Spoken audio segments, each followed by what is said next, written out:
Can you play right back? Are you a qualified physiotherapist? Willing to work for free? If all three of the above apply to you, then get involved in the comments, send me a CV. It's getting desperate here.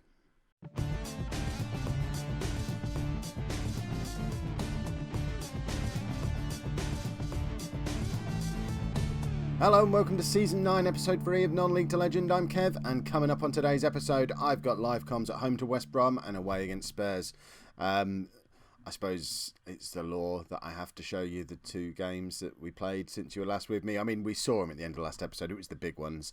We were away against Chelsea, and remarkably, we lost. We only lost 2-0. We didn't actually play too badly. We had 5 shots on target, which was unexpected. As you can see, we had to play Dominic Ball at right back in that game. Tavernier got injured. We were still playing Gomez up front because Sterling was still injured. Mika still in goal because Sotres was still injured. It's ridiculous. The home game against Man City didn't go quite so well. We did take an absolute battering in that one. Tavernier was back. Sterling was back. Sterling scored. And Tavernier got the assist. It shows how important those two players are. Mika was still in goal though, and we just were not at the races. We desperately need to not be in a situation where we're relying on Jaroslav Mika, because unfortunately he's had 3 years nearly now at the club. I know he's still young. I don't think he's going to cut it. 22 years old now. He has made one appearance for the Czech Republic, but I mean, it says potential to be a quality player. To me, he's 2.5-star current ability, 3-star potential ability. He's pretty much maxing out his potential at the moment, and he's conceded 17 goals in the 7 Premier League games he's played for us. Even in the Championship, look at all the goals he was conceding. Even in League One for Bristol City, look at all the goals he was conceding. He's not the man. Luckily, we don't have to play him today. Danny Sotres is fit-ish again. Need to get him back in the side. He's not that much better than Mika, according to my assistant manager. But last season, he was incredibly important for us. Look at the difference in the goals this guy concedes. And 20 clean sheets. How many clean sheets has Mika got in his career? Let's go and have a look at him. He's probably not got 20 clean sheets in his career. Has he ever kept a clean sheet?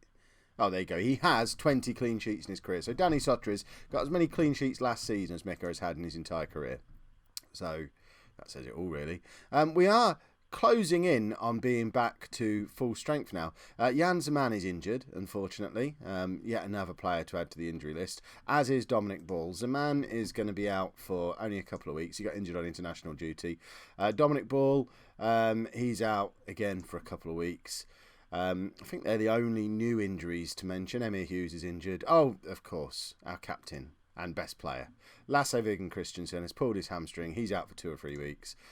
So we have a kind of makeshift midfield where I don't know who to play as a defensive central midfielder. I've got Johnny Vaughan there, but I mean, he's been playing as Trequartista for 1.5 years for us. I guess I could do that. That might be better. Carry Wilshere on where he's been. In fact, I will do that. That looks more sensible. But I am a little bit worried about the midfield without Christensen in it. It does give us the opportunity to play Gomez and Sterling in the same side, though. Gomez hasn't scored again since he got that hat-trick in the live com.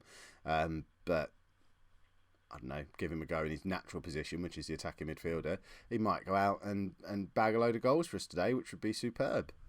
So let's get into the match. The first one is at home against West Brom.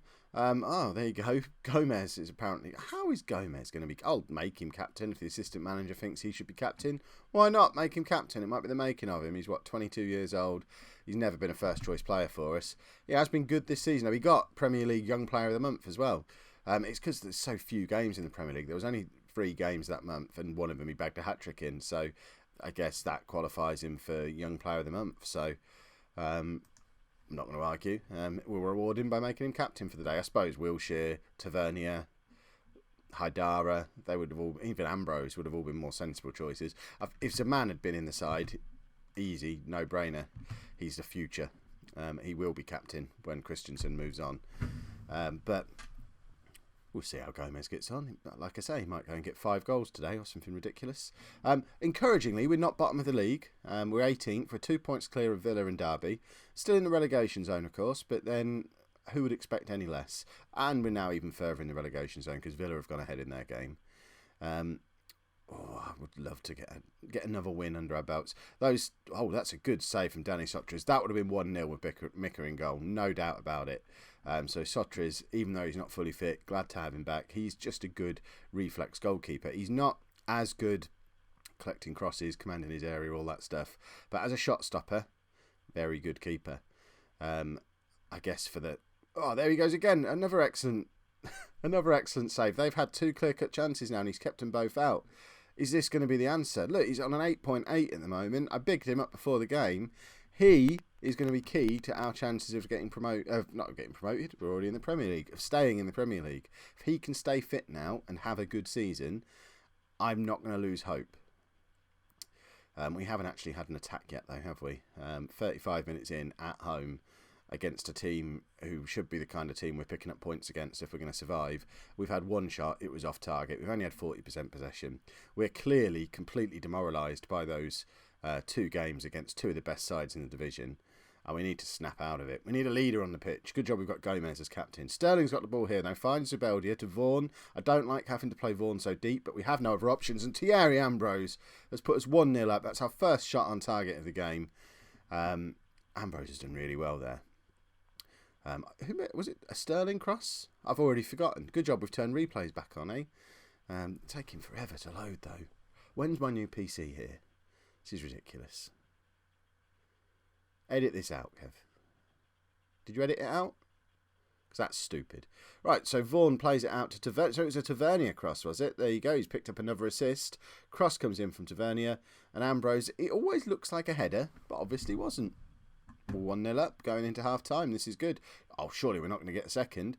Haidara with the cross, doesn't really go anywhere, but it's back out to Vaughan, who finds Sterling. Sterling makes it 2-0. Hey, look, we're up to 15th in the league. This is crazy nosebleed territory. Vaughan with a lovely... I say lovely, really. He left Sterling with a lot to do. Sterling picks the ball up, back to goal, spins around his man, creates his own space for himself. There should be no assist there. Keziah Sterling made that goal for himself. Johnny Vaughan claiming an assist that he did nothing to really create. That was a Keziah Sterling self-made goal. And our 2 strikers, our lethal strike partnership from last year, both scored in a Premier League football match. That's not happened before. Right, Wilshere finds Haidara. Oh, no, but Wilshere's covering some ground today. Has he decided he wants to play for us finally? Vaughan now finds Haidara again. Haidara's desperate to get into a crossing position. He just can't get there, though. It's their right winger. They're doubling up on Haidara when he goes forward, and he just can't get past his man. He's not got the pace or the skill to do it. We need to get him in a crossing position because he can hit a beautiful cross. They're going to score here, aren't they? We've got nothing. We need to get a tackle in. Come on, lads.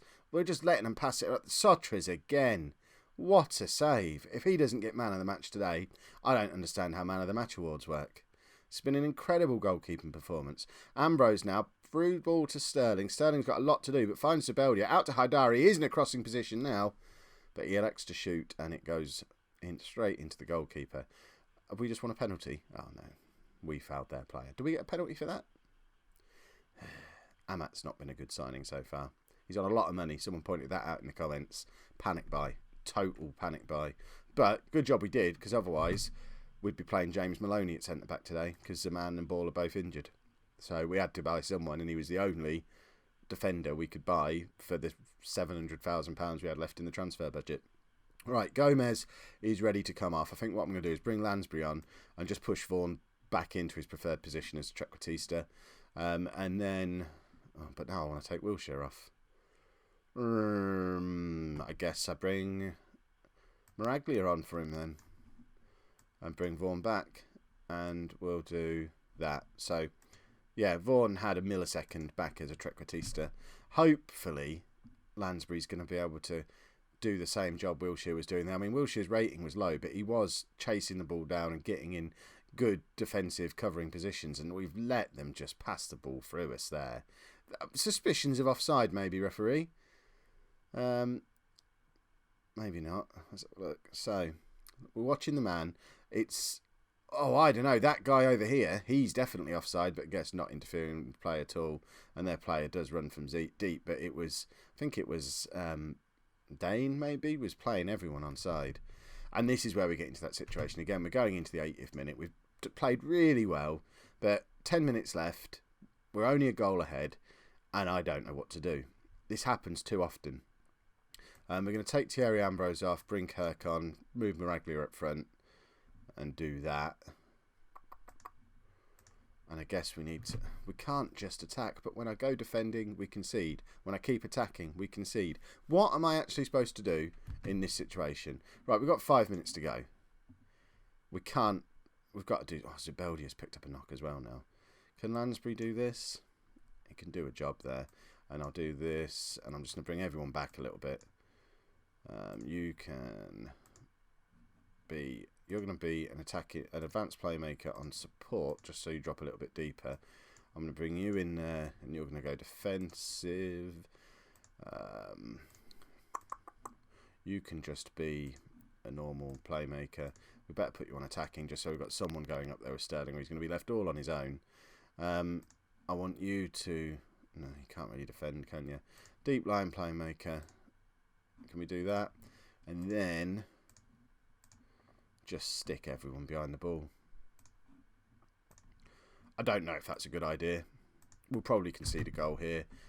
And I don't know what to do. See, they're going to come and score now. There's 4 seconds left. Please blow the whistle. We have won a Premier League football match. That's the second one we've won now. You know what? We might not be getting relegated. Ooh, it's a bit exciting. Sotres rightly does get man of the match. What an outstanding goalkeeping performance that was. The man covered 4.5 kilometres of ground as well. How does a goalkeeper manage to do that? He's run half as far as Jack Wilshere did. And Jack Wilshere's all over the midfield. I don't get it. I imagine Zubeldia is now going to be out for about a year because we haven't got any spare midfielders, and that's bound to be what happens. Let's go and play the next game. Right, crucially important before we get into that next game, which is away against Spurs, Keziah Sterling's old club. We have tied him down to a new 5-year contract, which, more important than the fact that he's got a 5-year contract, we've removed the £10 million minimum fee release clause that he had. There is no release clause in here. Yes, we've had to give him an extra £10,000 a week in wages, but after all those goals last year as well, he's come into the Premier League and scored 3 goals in his first 6 games. He might actually be a Premier League player. He might actually live up to being the new Michael Owen, which is what he was billed as when we signed him. So really happy to have... We've got both of these lads, Sterling and Ambrose, now tied down to 5-year deals. So if they do come good, we're either going to have a proper strike partnership in the Premier League on our hands, or there's going to be money when we sell them. So either way, the future is looking bright. Zubeldia is injured for a couple of weeks. That's the downside of all this. So Henry Lansbury comes into the midfield. I've sort of rejigged it all a little bit again. So I've moved Wilshere out to be the box-to-box midfielder. Lansbury comes in as the defensive holding player in there. And Vaughan carries on as the roaming playmaker, which means Gomez gets another game in behind Ambrose and Sterling. He's also going to continue as captain because we won his first game as captain. So, you know, if we keep winning games where he's captaining the side, why would I take the armband off of him? Zaman is getting a little bit closer to fitness. Ball is even closer to fitness and now sits on the bench. I don't know who Ryan Sutton is, but this is how low we are on players. There you go. 17-year-old striker, presumably came through the youth team. And he's the only attacking player we have available who, you know, what is that? We're in the Premier League and this is what we've got on the bench. He's a good finisher, but that's getting worse now he's 17. So yeah, we need some players, but to do that we need some money. Let's go and get Sterling a hat-trick against the... We've given Sutton the number... Can I really give a 17-year-old the number 10 shirt? He reckons he wants it. It's a vote of confidence, isn't it? Why not give him the number 10 shirt? But yeah, this is the club who Sterling signed for us from. He's going to want some payback, surely. They let him go for only £750,000. He was only 20, 21 at the time. If I was him, I'd be thinking, well, Spurs could give me another year or two. Let's ignore the fact that we didn't really play him regularly for the first 2 years he was at Ipswich, so I can understand why Spurs let him go. We're pretending that didn't happen. So hopefully he's going to come and get a hat-trick to show Spurs what they were missing out on. That's what I'd try and do in his situation.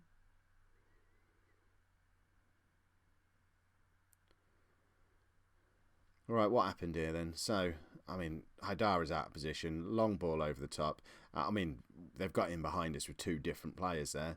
I mean, they're just a proper Premier League side. These games, away against Spurs, if we get anything out of any game like this at any point, it's just going to be a bonus.